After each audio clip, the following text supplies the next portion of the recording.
그걸로 전 돈 벌었어요. 다른 거 아무것도 안 했고요. 주식, 코인 아무것도 안 했어요. 수입의 100%라고 하면 제 생활비 10%만 쓰고 나머지 90% 올인했어요.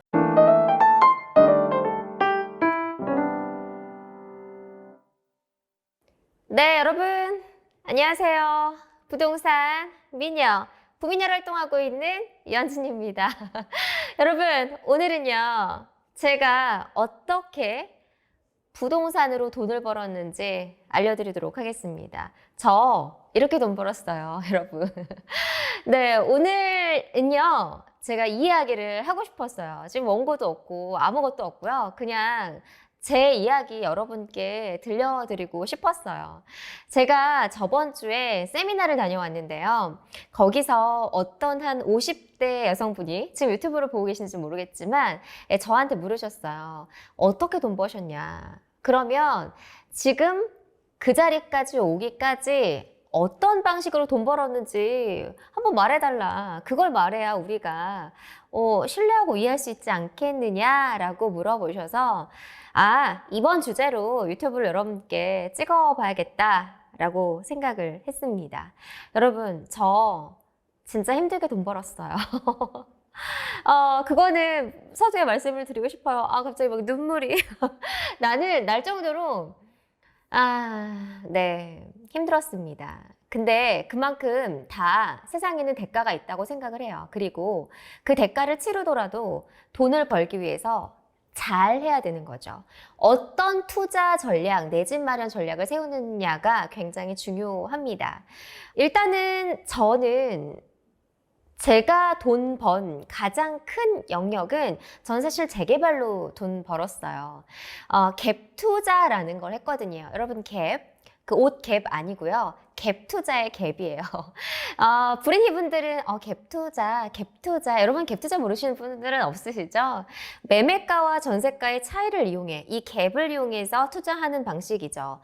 저는 갭 투자 중에서도 재개발 투자를 하면서 돈을 벌었습니다. 여러분 재개발 투자는요. 정말 하이 리스크 하이 리턴일 수도 있지만 못하면 되게 많이 오랫동안 물릴 수 있지만 잘하면 새 아파트를 얻을 수도 있고 또 돈을 벌 수가 있습니다. 저평가된 매물을 사면요. 그만큼 상승 여력이 굉장히 많기 때문에 개발 호재도 있기 때문에 네, 저는 재개발로 돈 벌었고요. 재개발 입지 분석 열심히 하고 타겟팅을 정확하게 해서 그걸로 전 돈 벌었어요. 나중에 좀 더 자세하게 설명을 드릴 거고, 그리고 두 번째는 부동산 투자하기 위해서 진짜 악착같이 돈 벌었어요. 제가 영상에서도 한번 말씀드린 적이 있는데 근로소득뿐만이 아니라 다양한 소득 방식, 기타 소득, 사업 소득, 여러 가지 사업 소득을 늘려서 진짜 5년 동안 미친 듯이 돈 벌어서 부동산 투자에 다 갖다 넣었어요. 제가 진짜 생활비 거의 5%에서 10%만 쓰고요. 그냥 진짜 안 먹고 안 쓰고 그 모든 돈을 위해서 부동산 세금 내고 투자하고 잔금 치르고 이러는데 저 다 썼습니다. 그러니까 내가 미친 듯이 버는 이 소득이 기본이 됐고요. 그 다음에 부동산 투자를 전략적으로 또 엄청 또 과감하면서도 갭 투자 방식으로 돈을 벌었습니다. 자, 그러면 과연 어떻게 했냐? 자세하게 말씀을 드리도록 할게요. 일단은 한번 과거에서 소득에 대한 이야기를 한 적이 있어요. 여러분, 그래서 제가 여러분의 능력을 다양하게 개발하세요. 요즘은 N잡 시대예요.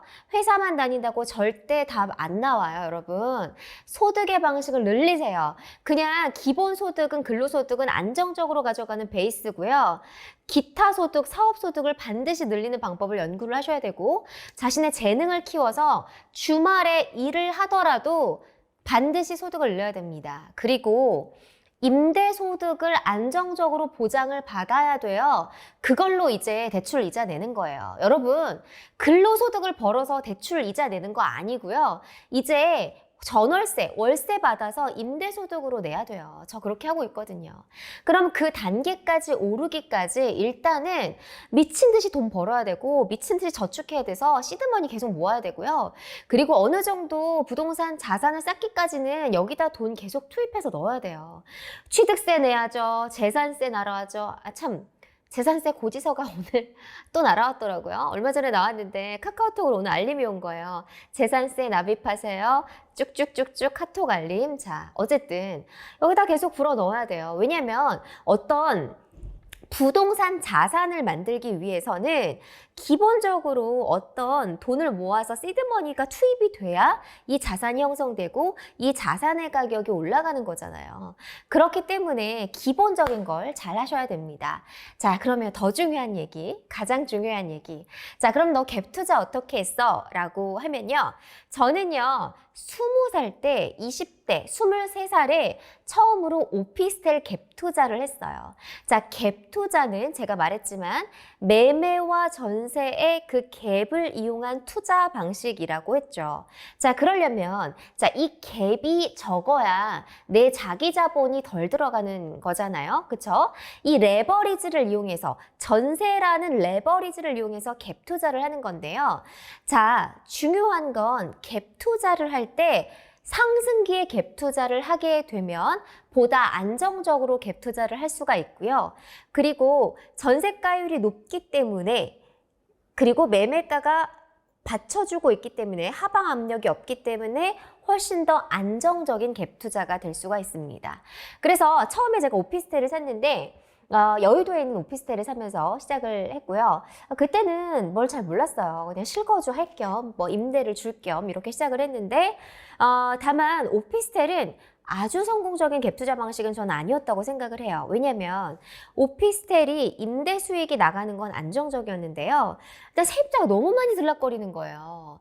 월세를 줬더니 뭐 단기로 나가기도 하시고 1년, 2년 이렇게 나가면서 그 집을 계속 고쳐줘야 되는 문제가 있었고, 또 오피스텔을 이제 제가 신축을 샀는데 이 신축이 한 7, 8년 되면 구축이 돼요. 그리고 이게 감가상각이 굉장히 심합니다. 오피스텔은 매매 가격이 많이 오르지도 않아서 시세 차익이 크지도 않았는데 거기다가 갈수록 낡아지니까 나는 계속 보수비도 들어가고 그리고 세입자가 들어가고 나갈 때마다 계속해서 뭔가 이 비용도 들잖아요. 공인중개사비도 들고 그리고 피곤하고요. 일단 뭐 그런 단점이 있었는데 그래도 그럼에도 불구하고 좀 안정적으로 월세를 받았습니다. 그래서 그게 조금 더 된 다음에 오피스텔을 여러 개 사기 시작했는데요. 그 다음에 구축 아파트도 사봤어요. 저는 구축 아파트가 여기가 조금 전세가 잘 나가고 전세가율이 높구나 이거를 분석을 했죠. 여러분 호갱노노나 이런 어플에 가시면 뭐 이게 전세 가격이 얼마나 돼 있는지 그리고 그 전세가율로 회전율이 얼마나 돌아가는지 다 아실 수가 있고요. 그리고 임장을 가시면 여기가 이렇게 전세가 잘 나가는구나 아니구나 그리고 통계를 같이 살펴보시면 다 확인하실 수가 있습니다. 여러분 이런 것도 확인 안 하고 어떻게 갭 투자해요? 갭 투자 그냥 가가지고 사면 갭 투자예요? 아니에요.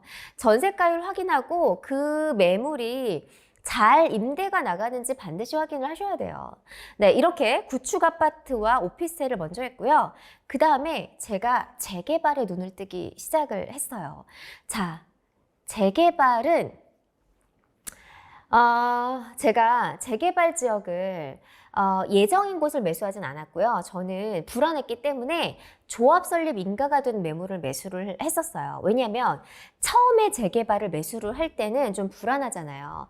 여러분 재개발의 단계는 여러 가지가 있죠. 일단은 처음에 구역 지정부터 시작으로 해서 단계적으로 뭐 조합 설립 인가, 사업 시행 인가, 뭐 이렇게 관리 처분 인가, 그리고 입주, 뭐 이렇게 분양, 입주 뭐 이런 식으로 진행이 되는데 이 자세한 내용은 나중에 제가 단계별로 설명을 드릴게요. 오늘은 이 학구적인 걸 얘기하고자 하는 게 아니라 제가 돈 번 과정을 얘기하는 거기 때문에 단계가 쭉 있는데요. 이게 10년이 걸릴지 20년이 걸릴지는 잘 몰라요. 그렇지만 기본적으로 우리가 구역 지정 이후에 조합 설립 인가가 되고 사업 시행 인가가 되면 이 사업이 어느 정도 굉장히 안정적이다라고 판단이 들어요. 사업 신기행 인가가 나면 이 사업은 예정대로 갈 확률이 60%에서 70% 이상은 되고요. 그다음에 조합 설립 인가가 나면 40%에서 50% 정도는 안정적으로 간다가 보여지는 거죠. 그래서 저는 조합 설립 인가에 들어갔어요. 그래서 그 이후에 투자를 하면서 안정적으로 올랐는데요. 이 조합 설립 인가와 그러니까 조합이 설립이 되는 인가가 난 거랑 사업 시행 인가, 이 사업에 대한 구체적인 계획서가 나왔을 때 이후에 단계적으로 가격이 상승을 했습니다. 그리고 나서 저는 입주까지 가지는 않고 그 전에 관리처분 인가가 날 때 팔았는데요. 그래서 시세 차익을 한 2, 3억 정도 벌었어요. 그러고 나서 그때는 오피스텔 수익형 부동산이 주택에 포함이 되지 않았었고 그 다음에 이제 1가구 1주택이어서 양도세 비과세를 받았죠. 비과세를 받아서 한 2, 3억 정도의 시세가 차익을 본 거예요. 자, 엄청 저한테 큰 거였어요. 아, 이거구나 라고 생각하기 시작을 했고 제가 엑셀 파일로 이제 분석을 하기 시작합니다. 재개발 투자처를 제가 분석을 하기 시작했어요. 자, 그러면 엑셀 파일을 분석하지 않아도 우리가 서울에서 누구나 아는 아주 유명 그런 재개발 재건축 단지들이 있죠. 그런 재개발 재건축 단지들은 사실 현금을 굉장히 많이 보유해야 해요. 그렇기 때문에 저는 조금 더 소액으로 하기 들어가지만 조금 더 리스크 있는 그런 곳을 분석을 하기 시작을 했어요. 자, 여러분, 제가 그걸 엑셀 파일로 이렇게 딱 갖고 다니면 여러분들이 저를 찾아오실 수도 있어요. 돈 버는 방법이니까요. 네, 어쨌든 그렇게 해서 제가 그걸 분석을 하면서 전국을 돌아다니기 시작을 합니다. 네, 20대 때 제가 그 행동을 했어요. 그래서 낮에 일하고요. 그리고 주말에도 일했지만 그 남는 시간을 활용해서 막 임장을 다니기 시작합니다. 사실 근데 재개발하는 지역에 가보면 정말 임장하기 쉽지 않아요, 여러분. 왜냐면 이미 재개발이 진행될 곳이라고 하면 건축 연한이 30년 이상 됐기 때문에 엄청나게 낡고 도시 환경도 안 좋고 슬럼화돼 있고 안 좋죠. 그런 곳을 가면서 이제 보기 시작하는데 근데 약간 변태적인 마인드가 있습니다. 어느 정도 보기 시작하니까요. 아, 여기 돈이 되겠구나. 여기 가격이 오르겠구나. 여기가 이제 개발이 되면 천지개벽을 하겠구나. 이게 보이는 거예요. 그래서 이제는 미래 가치에 투자하기 시작한 거죠. 지금 이게 이 모습이 다가 아닌 앞으로 미래 가치에 투입하겠다라는 거고요. 아, 갑자기 딴소리가 생각이 나는데 살짝 제가 아직 결혼 안 했거든요. 근데 저는 사람 볼 때도 똑같아요. 지금의 그 사람이 얼마나 갖고 있는지, 그리고 지금의 그 사람이 어떤 상태인지 보다는 나와 만들어가는 미래, 그 사람의 미래에 이런 모습이겠구나. 우리는 100세 시대이기 때문에 저는 그런 모습을 보고 사람을 초이스하고 싶어요. 여러분, 부동산도 마찬가지예요. 지금의 그 집의 판단의 근거, 낡았다, 안 좋다 이런 걸 사는 게 아니고요. 재개발은 그 물건의 미래 가치를 볼 수 있는 능력이 필요한 것 같아요. 저는 막 떨렸어요. 그 집이 그 곳이 앞으로 어떻게 변할지를 봤거든요.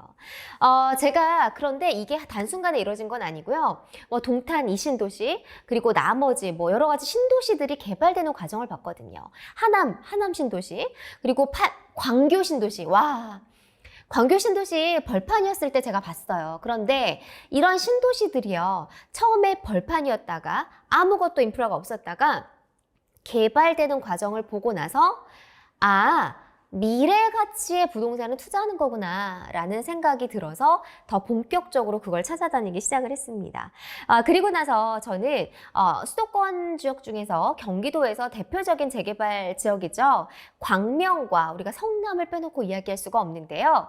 자, 너무너무 안전한 투자처였어요. 저는 다시 돌아간다고 해도 광명 성남에 투자할 거예요. 여러분, 광명은 정말 불모지였습니다. 정말 좋은 재개발 투자처였어요. 사실 지역 주민들에게는 뭐 투자라는 말이 조금 더 거북할 수는 있지만 부동산 투자하는 사람 그리고 내 집 마련하는 사람은 할 때는 이 광명이라는 도시는 정말 미래 가치가 개발 호재가 풍부한 곳이었고요. 그런데 지금은 대부분 개발이 다 완료가 돼서 뭐 입주 분양만 남은 시점인데 그 저평가됐을 때 샀더라면 진짜 대박날 그런 곳이었는데 저는 이제 그곳에 눈독을 들였었고, 그다음에 성남. 자, 성남 구도심도 지금 천지 개벽을 하고 있습니다. 자, 나중에 제가요, 광명과 성남을 따로 뽑아서 그 지역의 구역 분석을 해드리고 제가 어디를 사서 얼마를 벌었고 또 그걸 알려드리도록 하겠습니다. 저는 지금 성남에도 하나 가지고 있기는 한데요. 수진 1구역을 제가 갖고 있어요.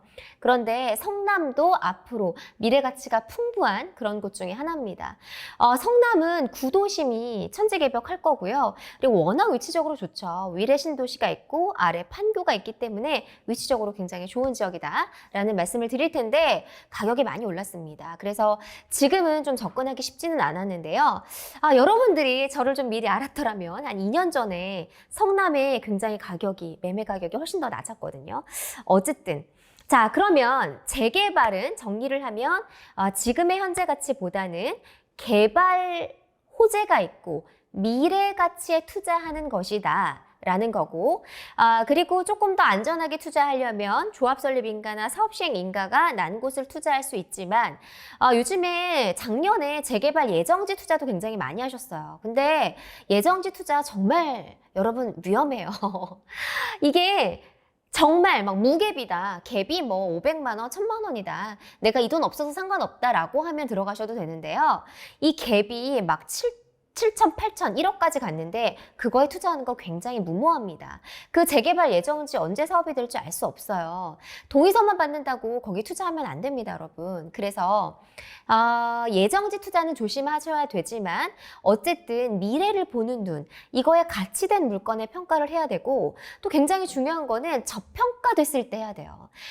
갭이 아주 적을 때 내가 500만 원, 1000만 원 있고 없고 상관없다. 그러면 난 여기에 투자해보겠다라고 하면 과감하게 들어갈 수 있지만 그 갭이 너무 벌어져서 이미 투자자들이 먹고 떠났다. 여기는 너무 비싸다라고 할 때 들어가시면 좀 위험할 수가 있어요. 이 사업이 안정적으로 진행된 상태에서는 상관이 없지만 예정지 투자 물건 전 주의하라고 말씀을 드리고 싶네요. 어쨌든 저는 이제 재개발을 돌리면서 돈을 벌었고 집에 가보면 제 매매 계약서가 요만큼 있습니다. 샀다 팔았다 했기 때문에 요만큼 있고요.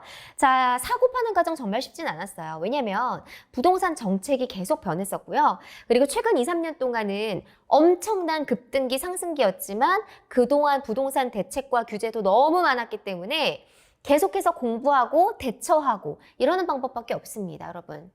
그리고요, 재개발 투자하시려면 마음 단단히 각오하셔야 될 것 같아요.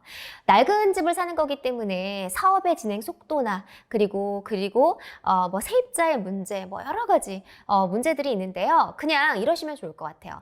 내가 공부를 확실하게 해서 나는 이곳의 미래 가치에 판단을 했다. 그리고 나는 정말 저가 매수를 했다. 저평가된 데에 지금 들어갔다는 확신이 있으면 기다리시면 됩니다. 재개발 10년 뒤면 여러분 광명의 빛이 이렇게 떠오를 거라고 저는 믿습니다. 저는 지금도 사실 굉장히 많이 물건 가지고 있어요. 지금도 갭 투자 열심히 하고 있는 상황인데 저는 뭐 시장이 꺼져도 침체기가 와도 저는 괜찮습니다. 왠지 아세요? 전 믿거든요. 그 물건의 가치를 내가 믿기 때문에 그리고 나는 저가 매수를 했다는 확신이 있기 때문에 저는 기다릴 겁니다. 괜찮아요. 불안하지 않아요. 다만 대출 이자가 좀 부담이 될 뿐이지 그 물건에 대한 흔들림이 없어야 됩니다. 여러분 저는 그런 것 같아요. 저는 아직 결혼해보진 않았지만 결혼하기 전에 그 사람에 대한 흔들림이 있으면 안 되잖아요. 그 사람을 믿고 그래도 어느 정도 단점이 있지만 이 사람을 믿고 고 스트레이트 해야 되는 거잖아요.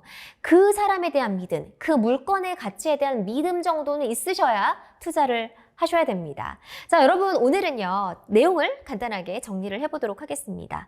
자, 여러분 20대부터 투자해서 정말 열심히 산 투자자입니다. 저는 다른 거 아무것도 안 했고요. 주식, 코인 아무것도 안 했어요. 오로지 부동산만 했고요.